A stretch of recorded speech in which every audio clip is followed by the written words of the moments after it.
Today we're going to be doing the ILS runway 7 left in Anchorage, Alaska. And we're going to be using the Boeing 747. We're going to start out here where the red dot is. We're going to be on a 45-degree intercept for the final approach course. The final approach course is 074. The localizer frequency is 109.9. Once we're established on final, we're going to maintain 2,000 feet until we cross Ankh intersection, which is also identified by the 16.8 DME.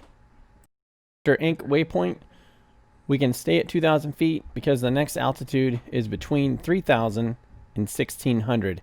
Doesn't matter what altitude you're at, you can cross anywhere in between those two altitudes. If there's a line above the altitude, like this, that means you cannot be above that altitude. You've got to be at or below that altitude. If the line is below the altitude, that's the floor. That's the lowest you can go. But if you were to see a single altitude with a line above and below, that means at. You have to cross it at that altitude. We'll already be at 2,000 feet when we cross Ankh. Wugsy is between 3,000 and 1,600. We're going to stay at 2,000, make it easy. When we intercept the glide slope, once we're over Webby, we'll be at 1,600 feet. We'll be following the glide slope down to 328 feet, and we need a minimum visibility of 1,800 RVR, which is at 1/4 of a mile. And if we have that visibility or greater, we can land. At the approach, select Depart Arrive. Arrive. ILS 7 left. The transition, then execute. And today we're actually going to skip the transition. I'm just giving myself vectors to final, and I'm going to show you how to disregard the GPS course and just intercept the localizer. The current heading is 021. I've got 190 knots held with the auto throttle, and the autopilot is on, maintaining 2,000 feet. We are just outside Ankh. The autopilot was updated in the update, but it's still not right. When you're in heading, you should be able to press loc, and it will stay on heading until the localizer is intercepted. I did it 2 or 3 times prior to the filming, and it just didn't work. It kept wanting to turn to the right and follow the pink line, but I found a way around it. The way around that is stay in heading mode until the localizer starts to indicate and comes off of full scale deflection. When that happens, press loc. And I normally have my approach plate over on the left side, but I decided to zoom in on the panel, and after I put the plate up, there's nowhere to put it except right over the flapping gear indicator. But I'll let you know what flap settings I have and when I put the gear down. The current flap position is flaps 10. And we're now starting to get a localizer indication. We can press loc. Even though we set up the ILS approach in the FMS, you can see the localizer information on the PFD. Once we press loc, loc appears on the flight mode annunciator with a green box around it. The box around it means it's capturing. It's not captured yet. The next thing we want to see is that box disappear and just see LOC for localizer. Once that happens, it's captured. And I've also pressed approach. When you press approach, the flight director is looking for a glide slope. It's going to hold the altitude. You can see the white glide slope on the FMA underneath altitude.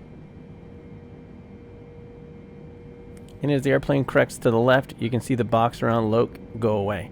That means the localizer is now captured.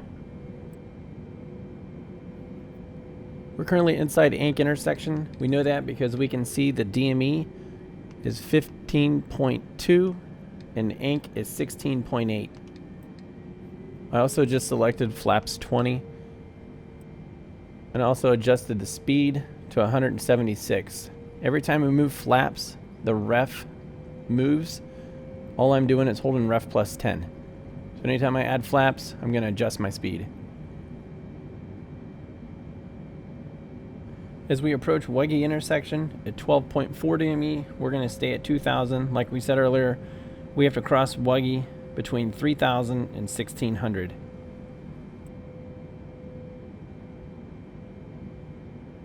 Right now the airplane's pretty much set up. The next thing we're going to do is look for the glide slope. Once the glide slope indicator comes down, we're going to select gear down, and then when we're 1 dot high, we're going to select full flaps.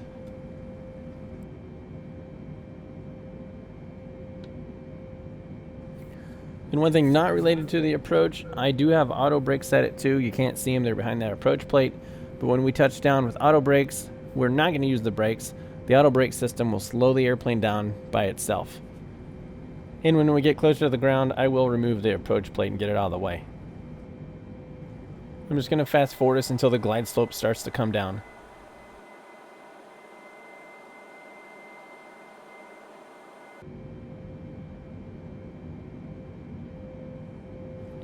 The glide slope is now alive.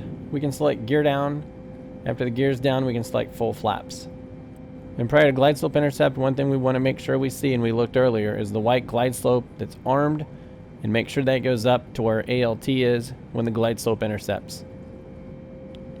By the time the glide slope intercepts, we want to be gear down, full flaps, and we also want to be ref plus 10, or VAP, approach speed. The glide slope is almost centered. When it centers, glide slope should move up to where alt is and turn green right there.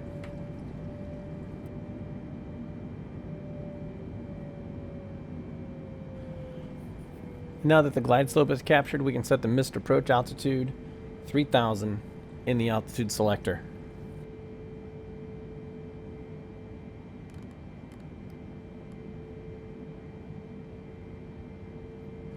The airplane is now fully established, gear down, full flaps. We're maintaining an approach speed. All we have to do now is take this down to 332 feet, which will take us down to 200 feet above the ground.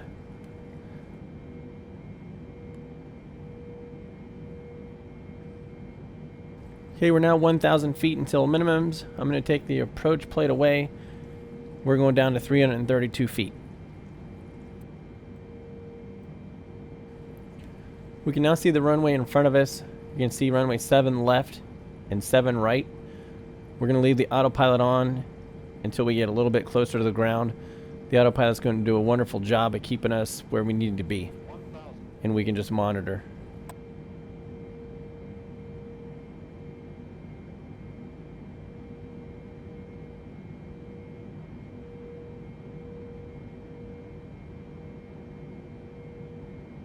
Now we're 300 feet above minimums. I decided to go ahead and turn the auto throttles off.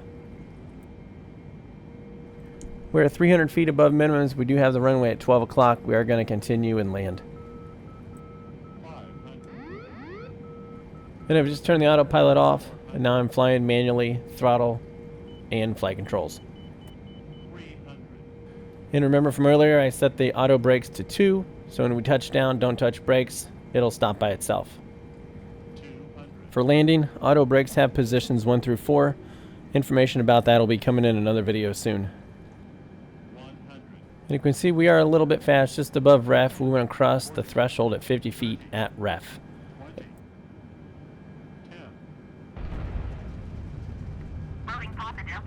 There's touchdown. Auto brakes are working. I'm not touching the brakes. The only thing I'm doing is using rudder for directional control to try and stay on the center line.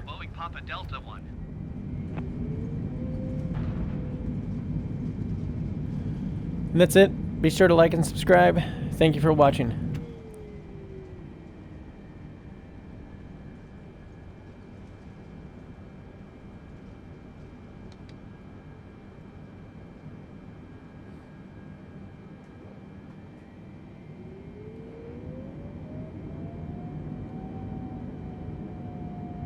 Anchorage Tower Trans-Northern, 1519 miles southeast inbound visual runway 25 left approach. Trans-Northern 151 Anchorage Tower. Cleared visual runway 25 left approach. Altimeter 29.92 with 205 at 5.